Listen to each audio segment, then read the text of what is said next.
Olvido del pasado. 392. ¿Por qué el espíritu encarnado pierde el recuerdo de su pasado? El hombre no puede ni debe saberlo todo. Dios, en su sabiduría, así lo quiere. A no ser por el velo que le oculta ciertas cosas, el hombre quedaría deslumbrado como aquel que pasa sin transición de la oscuridad a la luz. Mediante el olvido del pasado es más el mismo. 393. ¿Cómo puede el hombre ser responsable de actos y rescatar faltas que no recuerda? ¿De qué modo puede aprovechar la experiencia adquirida en existencias que han caído en el olvido? Comprendemos que las tribulaciones de la vida serían una lección para él si se acordara de aquello que ha podido ocasionarlas. Sin embargo, puesto que lo ha olvidado, cada existencia es para él como si fuese la primera. Así, siempre vuelve a comenzar. ¿Cómo conciliar esto con la justicia de Dios? En cada nueva existencia el hombre tiene más inteligencia y puede distinguir mejor el bien del mal. ¿Cuál sería su mérito si se acordara de todo el pasado? Cuando el espíritu retorna a su vida primitiva, la vida espírita, toda su vida pasada se despliega ante él. Ve las faltas que ha cometido y que son la causa de su sufrimiento. También ve lo que habría podido impedir que las cometiera. Comprende que la situación en que se encuentra es justa, y busca entonces una existencia con la cual reparar la que acaba de transcurrir. Busca pruebas análogas a las que pasó, o las luchas que considere adecuadas para su adelanto, y pide a los espíritus superiores al que lo ayuden en esa nueva tarea que emprende, pues sabe que el espíritu que se le asignará como guía en esa nueva existencia tratará de hacerlo reparar sus faltas dándole una especie de intuición de las que cometió. Esa misma intuición es el pensamiento, el deseo criminal que a menudo surge en vosotros y al cual os resistís instintivamente, atribuyendo vuestra resistencia, la mayoría de las veces, a los principios que habéis recibido de vuestros padres, cuando en realidad es la voz de la conciencia la que os habla. Esa voz es el recuerdo del pasado. La voz que os advierte para que no volváis a caer en las faltas que habéis cometido. Si el espíritu que ha ingresado en esa nueva existencia sufre esas pruebas con valor y resiste, se habrá elevado y ascenderá en la jerarquía de los espíritus, cuando vuelva a estar con ellos. Si bien no conservamos, durante la vida corporal, un recuerdo preciso de lo que hemos sido, ni del bien o el mal que hemos hecho en nuestras existencias anteriores, conservamos en cambio la intuición de ello, y las tendencias instintivas son una reminiscencia de nuestro pasado, contra las cuales nuestra conciencia, es decir, el deseo que hemos concebido de no cometer más las mismas faltas, nos advierte para que resistamos. 394. En los mundos más adelantados que el nuestro, donde los hombres no están sujetos a nuestras necesidades físicas ni a nuestras enfermedades, ¿comprenden ellos que son más dichosos que nosotros? Por lo general, la felicidad es relativa, se la aprecia por comparación con un estado menos dichoso. Puesto que, en definitiva, algunos de esos mundos aunque mejores que el nuestro no se encuentran en estado de perfección, los hombres que habitan en ellos deben tener motivos de pesar propios de su categoría. Así, entre nosotros, si bien el rico no experimenta las angustias de las necesidades materiales como el pobre, no por eso deja de sufrir tribulaciones que tornan amarga su vida.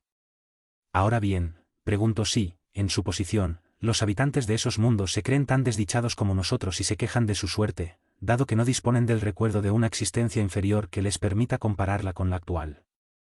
Es necesario dar a esto dos respuestas distintas.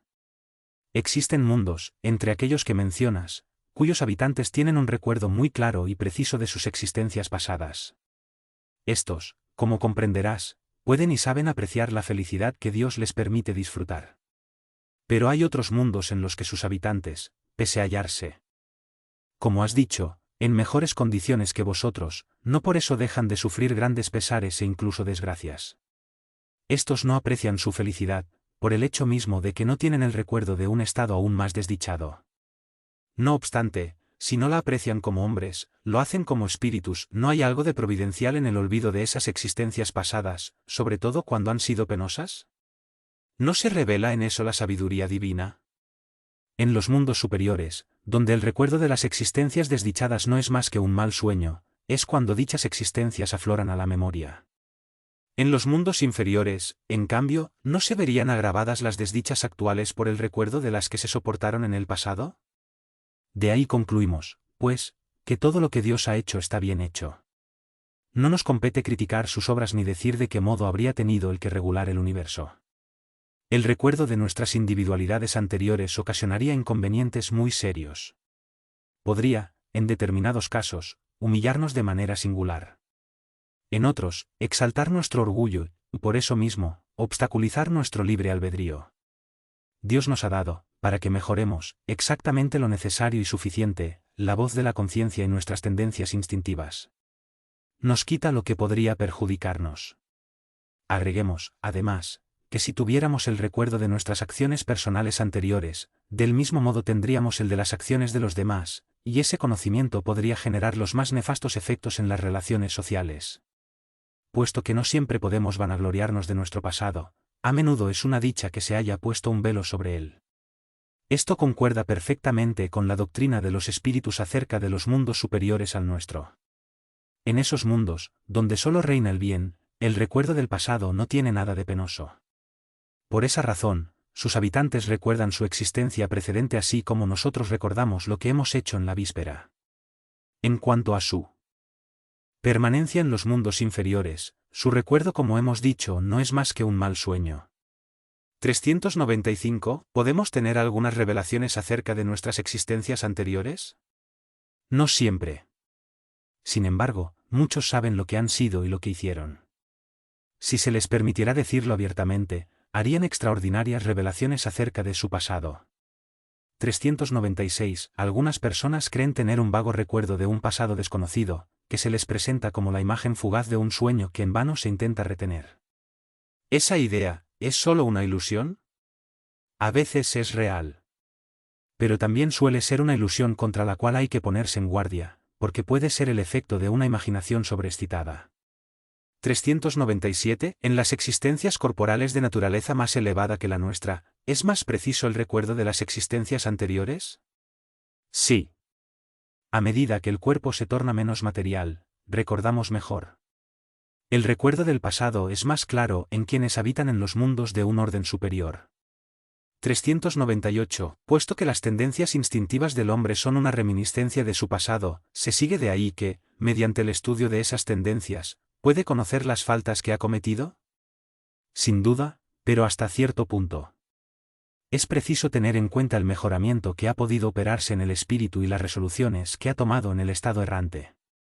La existencia actual puede ser mucho mejor que la precedente. 398. ¿Podría ser peor? Es decir, ¿puede el hombre cometer en una existencia faltas que no ha cometido en la precedente? Eso depende de su adelanto.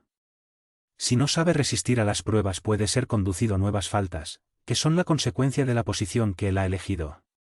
No obstante, por lo general, esas faltas indican un estado estacionario más que uno retrógrado, porque el espíritu puede avanzar o detenerse, pero no retrocede. 399. Dado que las vicisitudes de la vida corporal son una expiación de las faltas del pasado, a la vez, pruebas para el porvenir, ¿se puede deducir de la naturaleza de esas vicisitudes el género de la existencia anterior? Con mucha frecuencia, pues cada uno es castigado por donde pecó. No obstante, no hay que hacer de esto una regla absoluta. Las tendencias instintivas son un indicio más seguro, porque las pruebas que sufre el espíritu guardan relación tanto con el porvenir como con el pasado. Cuando llega al término que la providencia le señaló para su vida errante, el propio espíritu elige las pruebas a las que desea someterse a los efectos de apresurar su adelanto, es decir, el género de existencia que considera más adecuado para proveerle los medios necesarios para ese fin, y esas pruebas siempre guardan relación con las faltas que debe expiar. Si triunfa, se eleva. Si sucumbe, tiene que volver a empezar. El espíritu goza siempre de su libre albedrío. En virtud de esa libertad elige, en el estado de espíritu, las pruebas de la vida corporal, y en el estado de encarnación delibera acerca de lo que hará o no, y elige entre el bien y el mal. Negarle al hombre el libre albedrío sería reducirlo a la condición de máquina.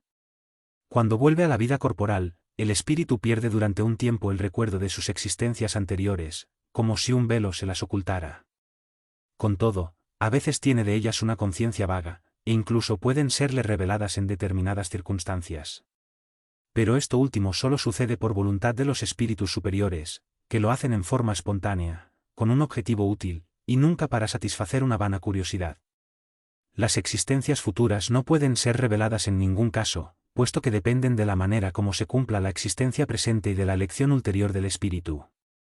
El olvido de las faltas cometidas no es un obstáculo para el mejoramiento del espíritu, puesto que, si bien éste no conserva de ellas un recuerdo preciso, el conocimiento que de esas faltas tenía en él estado errante, así como el deseo que ha concebido de repararlas, lo guían por intuición y le infunden la idea de resistir al mal. Esa idea es la voz de la conciencia, en la cual lo secundan los espíritus que lo asisten, si escucha las buenas inspiraciones que ellos le sugieren. Si bien el hombre ignora las acciones concretas que realizó en sus existencias anteriores, siempre puede saber por qué clase de faltas se ha hecho culpable y cuál era su carácter dominante. Para eso le basta con estudiarse a sí mismo. De ese modo, podrá juzgar lo que ha sido, no por lo que es, sino por sus tendencias. Las vicisitudes de la vida corporal son, al mismo tiempo, una expiación de las faltas del pasado y pruebas para el porvenir. Nos purifican y elevan, en caso de que las suframos con resignación y sin quejarnos. La naturaleza de las vicisitudes y pruebas que sufrimos también puede instruirnos acerca de lo que hemos sido y de lo que hicimos, así como en la tierra juzgamos los actos de un culpable por la pena que la ley le inflige. De ese modo, el orgulloso será castigado por la humillación de una existencia en una posición subalterna, el mal rico y el avaro, por la miseria, el que ha sido cruel para con los demás, por las crueldades que habrá de sufrir el tirano, por la esclavitud, el mal hijo, por la ingratitud de sus propios hijos, el perezoso, por un trabajo forzado, etc.